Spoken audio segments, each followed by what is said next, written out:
আসসালামু আলাইকুম রহমতুল্লাহি বারাকাতুহু। আলহামদুলিল্লাহ, সর্বপ্রথম আল্লাহ রাব্বুল আলামিনের দরবারে লক্ষ লক্ষ কোটি কোটি শুকর আদায় করতে চাই যে রব আজকে আমাকে সুস্থ রেখে কিছু কথা বলার জন্য আমাকে আল্লাহ পাক সুযোগ করে দিয়েছেন। সেই রবের দরবারে, সেই রহিমের দরবারে, সেই খালেকের দরবারে, সেই বাদশার দরবারে শুকর আদায় করতে চাই। তারই শিখানো ভাষায় সবাই বলি আলহামদুলিল্লাহ। আমার ভাইয়েরা, শুকুর যাপন হলো এমন একটা জিনিস, যখন রবের শুকুর আদায় করবেন রব যে এত খুশি হন, এত খুশি হন, তিনি আরও আমাদেরকে বলতে থাকেন, বান্দা তোমরা বেশি বেশি দোয়া করো। এ দোয়াই হলো ইবাদত। তিরমিজি শরীফের হাদিস, আল্লাহ রাসূল বলছেন দোয়াই হলো ইবাদত। যেমনি করে সার ছাড়া জমিতে আপনি ফসল লাগাতে পারবেন না, ফসল ছাড়া তেমনি আপনি সুন্দর সবল ফল পাবেন না, তেমনি দোয়াও হলো তেমন। দোয়া ছাড়া ভাগ্যকে আপনি পরিবর্তন করতে পারবেন না। দোয়া এমন একটা জিনিস, এই জন্য দোয়া করতে হবে। আল্লাহ পাক তো বলেই দিলেন যে বান্দা তুমি আমাকে ডাকো, আমি তোমার ডাকে সাড়া দিব। আল্লাহু আকবার। আমরা সে রবকে ডাকতে পারি না, সে রবের শুকর আদায় করতে চাই না, সেই রবকে রব হিসেবে মানতে পারি না। দুঃখ কষ্ট এটাই লাগে অন্তরে। অনেক মানুষ আছে যখন জিজ্ঞাসা করি আপনি কেমন আছেন, তখন আলহামদুলিল্লাহ বলতে পারে না। এত কষ্ট লাগে নিজেকে। এই কষ্টগুলো কাকে বলবেন? আপনি মুসলমান, আপনাকে সালাম দিয়েছি, আপনি সালামের জবাব দিতে পারেন না। আল্লাহ রাসূল বলছেন যখন কোনো মানুষকে সালাম দেবে উত্তমভাবে দিবে, আর যে মানুষটা সালাম নেবে সে উত্তমভাবে সালামের জবাবটা সুন্দর করে তার কানে পৌঁছায়া দিবে, সুন্দর করে বলবে। আর আমরা বলতেও চাই না, রবের শুকর আদায় করতে চাই না। আমার ভাইয়েরা, আমরা কোথায় আছি? মনে হয় তো আমরা এই জগতে নাই, আমরা ওই জগতে আছি। যদি এই জগতে থাকতাম তাহলে চিন্তা একটাই হতো, সে জগৎটা আমার জন্য কেমন হবে। আমরা কি করেছি?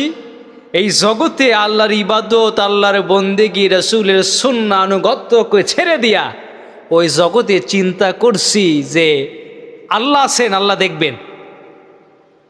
আল্লাহ তো দেখবেনই, কিন্তু আল্লাহ ওঠাই দেখবেন তুমি যে রবের ইবাদত করো নাই।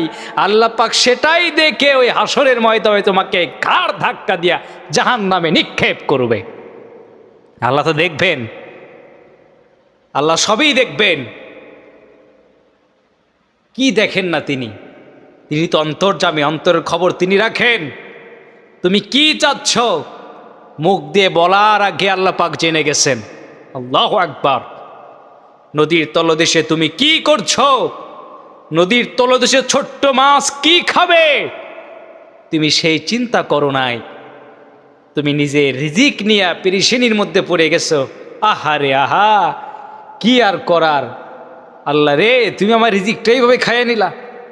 নাউজুবিল্লাহ মিন যালিক। এইরকম অনেক মানুষ আছে কপালে জুতার বাড়ি নিজেই মারে যে হাই রে, কি কাম করলাম, এই চাকরি যদি চলে যায় আমি কাল থেকে না খায় মরতে হবে। নাউজুবিল্লাহ মিন যালিক।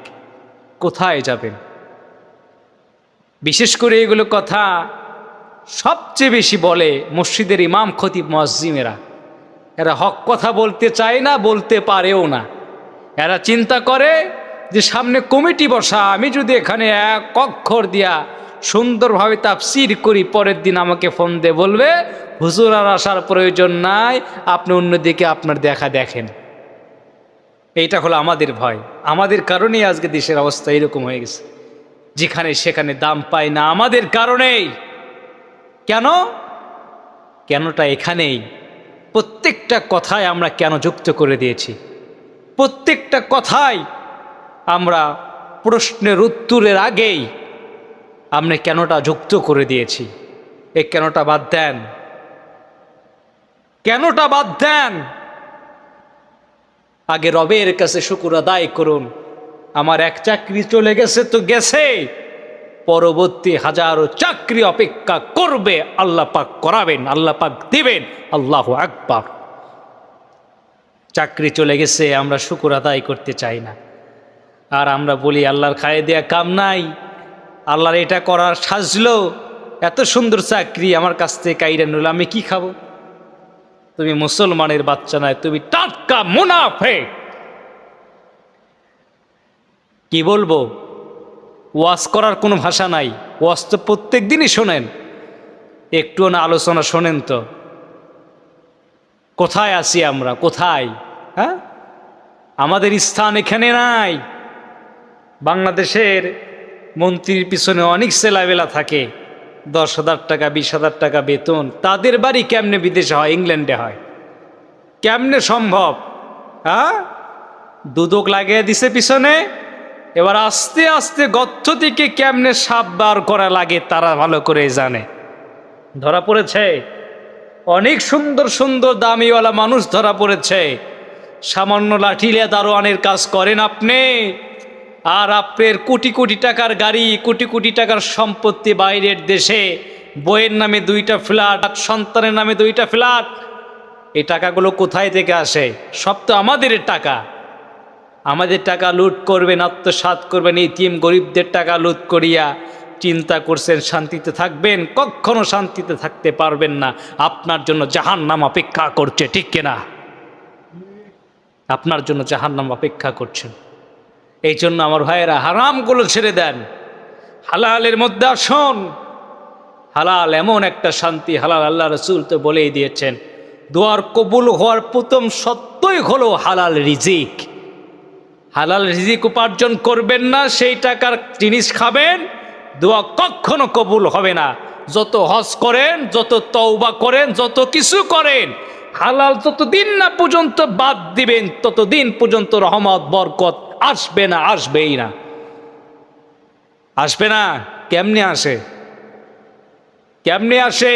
যদি তওবা করতেন, জি আল্লাহ আজ থেকে হারাম খাবো না, হারাম ব্যবসা করব না, এতিম গরিব মিসকিন অসহায় ফকির এদের টাকা আত্মসাৎ করব না, যদি করে তওবা করে ফিরে আসতে পারতেন, তাহলে আল্লাহ পাক আপনাকে প্রত্যেকটা কাজে, প্রত্যেকটা নিয়তে, প্রত্যেকটা দোয়ায় আল্লাহ পাক আপনার জন্য কবুল করতেন। আমার ভাইয়েরা, এইটা হলো আলহামদুলিল্লাহ, যে সুখে দুঃখে যখন কোনো বান্দা বলে আলহামদুলিল্লাহ, আল্লাহ পাক এত খুশি হন, এত খুশি হন। আল্লাহ পাক বলেন, বান্দা তোমরা আমাকে ডাকো, তোমরা আমাকে ডাকো, আমি তোমার ডাকে সাড়া দেব। উদউনি আস্তাজিব লাকুম।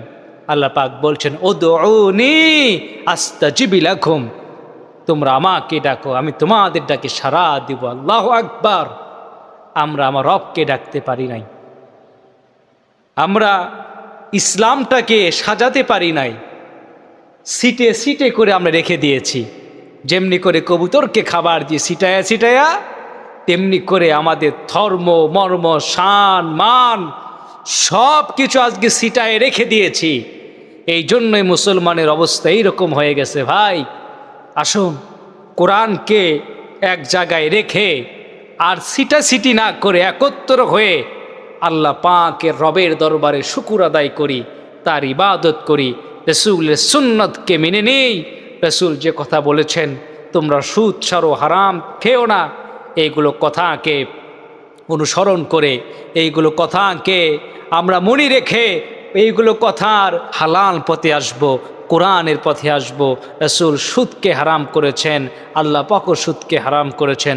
রসুল বলে গেছেন, আমি তোমাদেরকে যে কথা বলছি তোমরা এই কথাগুলো শোনো, আমি তোমাদের উপর কোরআন এবং সুন্নাহ হাদিস রেখে গেলাম। যদি এই 2টা জিনিস যদি আঁকড়ে ধরতে পারো, জীবনে কখনো পথ ভ্রষ্ট হতে পারবে না, অন্ধকার পথে কখনো তোমরা যাবে না। আমার ভাইয়েরা, আসুন, অসুস্থ হয়েছি আলহামদুলিল্লাহ বলি, সুস্থতা হয়েছি আলহামদুলিল্লাহ বলি।